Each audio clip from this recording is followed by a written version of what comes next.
तुम मुझे खून दो, मैं तुम्हें आजादी दूंगा। इस तरह के क्रांतिकारी नारे लगाने वाले भारत के महान देशभक्त नेताजी सुभाष चंद्र बोस एक ऐसे नेता थे जिन्होंने हर भारतीय के मन में स्वराज की चाह जगा दी। और इनकी लीडरशिप स्किल्स इतनी हैरान कर देने वाली थी कि इनके चाहने वाले न केवल भारत में बल्कि पूरी दुनिया में देखने को मिल जाते हैं।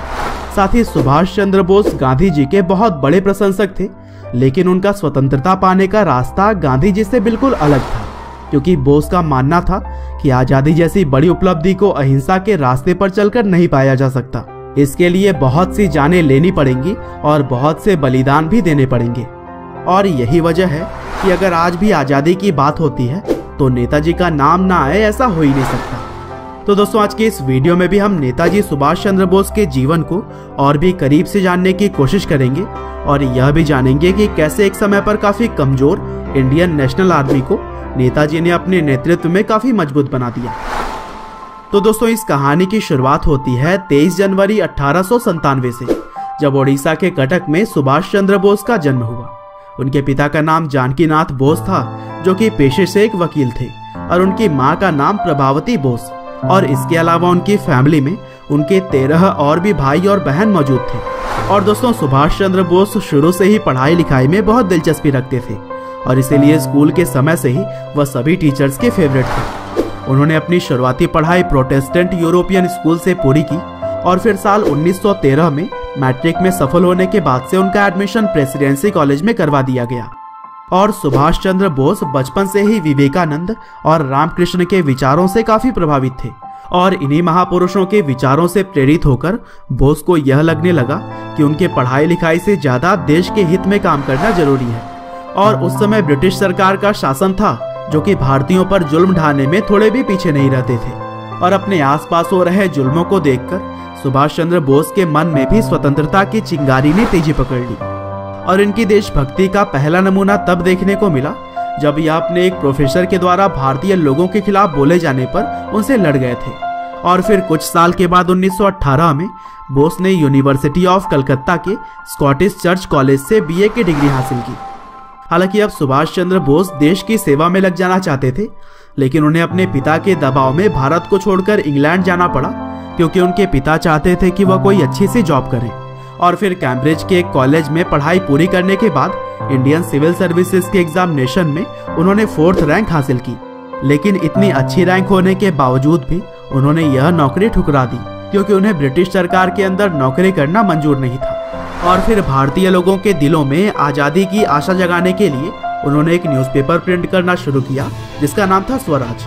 और इस समय उनके मार्गदर्शक बने उस समय के एक महान नेता चित्तरंजन दास, जो कि देशभक्ति से भरे हुए भड़काऊ भाषण देने के लिए जाने जाते थे। और फिर सुभाष चंद्र बोस के काम को देखते हुए उन्हें 1923 में ऑल इंडिया यूथ कांग्रेस का प्रेसिडेंट चुन लिया गया। हालांकि स्वतंत्रता के लिए लोगों को उकसाने के अपराध में बोस को गिरफ्तार करके जेल में डाल दिया गया और जेल में ही उन्हें क्षय रोग यानी कि टीबी की बीमारी हो गई। हालांकि 1927 में एक बार जेल से रिहा होने के बाद उन्हें कांग्रेस पार्टी के जनरल सेक्रेटरी के पोस्ट पर रख दिया गया और वे जवाहरलाल नेहरू के साथ आज़ादी के जंग में कूद पड़े। और फिर 1930 में सुभाष चंद्र बोस यूरोप गए, जहां उन्होंने कुछ नेताओं से मिलकर पार्टी को और भी अच्छे से चलाने का गुण सीखा। और इसी दौरान उन्होंने अपनी किताब द इंडियन स्ट्रगल को भी पब्लिश किया। हालांकि लंदन में पब्लिश किए गए इस किताब को ब्रिटिश सरकार ने बैन कर दिया था। और फिर भारत वापस आने पर बोस को कांग्रेस पार्टी का प्रेसिडेंट चुना गया। हालांकि अहिंसा के रास्ते पर चलकर आजादी पाने की सोच रखने वाले गांधी जी सुभाष चंद्र बोस की हिंसा से भरी नीतियों को पसंद नहीं करते थे। और यह बात जब सुभाष चंद्र बोस को पता लगी, तब उन्होंने कांग्रेस प्रेसिडेंसी से इस्तीफा देना ही ज्यादा सही समझा। और फिर इसके बाद से सुभाष चंद्र बोस ने पूरी दुनिया में घूम घूमकर भारत के लिए समर्थन की मांग की, जिसकी वजह से ब्रिटिश सरकार पर दबाव बढ़ने लगे। और फिर दूसरे विश्व युद्ध में ब्रिटिश सरकार चाहती थी कि भारत की आर्मी भी उन्हीं के समर्थन में युद्ध लड़े, लेकिन नेताजी ने इस फैसले का जमकर विरोध किया, क्योंकि वह नहीं चाहते थे कि ब्रिटिश सरकार की जीत के लिए भारतीय जवान अपनी जान खतरे में डालें। हालांकि यहाँ पर एक बार फिर से नेताजी सुभाष चंद्र बोस को जेल में डाल दिया गया, लेकिन जेल जाकर भी वह चुप नहीं बैठे और वहीं पर भूख हड़ताल की, और इसीलिए उन्हें 7वें दिन ही जेल से रिहा कर दिया गया। हालांकि जेल से बाहर आने के बाद बोस को उन्हीं के घर में CID के देखरेख में नजरबंद कर दिया गया था। लेकिन इसके बावजूद 16 जनवरी 1941 को पठान का हुलिया बनाकर वह सीआईडी को भी चकमा देने में कामयाब हो गए और फिर भारत की आज़ादी के लिए वह ब्रिटिश के दुश्मन देश जर्मनी के लिए रवाना हो गए।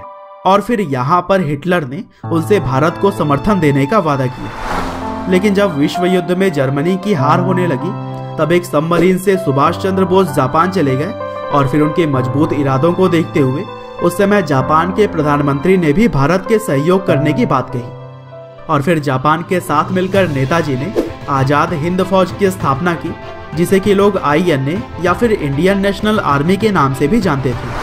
और फिर साउथ ईस्ट एशिया में रह रहे भारतीयों के सहयोग से INA की सेना में मजबूती आई। और इसी दौरान नेताजी सुभाष चंद्र बोस ने तुम मुझे खून दो मैं तुम्हें आज़ादी दूंगा जैसे भड़कीले मगर उत्साहित करने वाले क्रांतिकारी नारे लगाकर भारतीयों में ब्रिटिश सरकार के खिलाफ लड़ने की इच्छा और भी बढ़ा दी। हालांकि दूसरे विश्व युद्ध में जापान की हार की वजह से भारत को आर्थिक मदद और हथियार मिलने बंद हो गए और मजबूरन नेताजी को भी इंडियन नेशनल आर्मी को बंद करना पड़ा। और फिर इसी तरह से देश की सेवा करते करते 18 अगस्त 1945 को एक विमान दुर्घटना में सिर्फ 48 साल की उम्र में ही सुभाष चंद्र बोस की मृत्यु हो गई। हालांकि उनकी लगाई हुई स्वतंत्रता की चिंगारी ने भारत को कुछ साल के बाद ही यानी कि 1947 में आज़ादी दिला दी। तो दोस्तों यह थी कहानी भारत के वीर पुरुष नेताजी सुभाष चंद्र बोस की। उम्मीद करते हैं कि यह वीडियो आपको जरूर पसंद आई है। आपका बहुमूल्य समय देने के लिए बहुत बहुत धन्यवाद।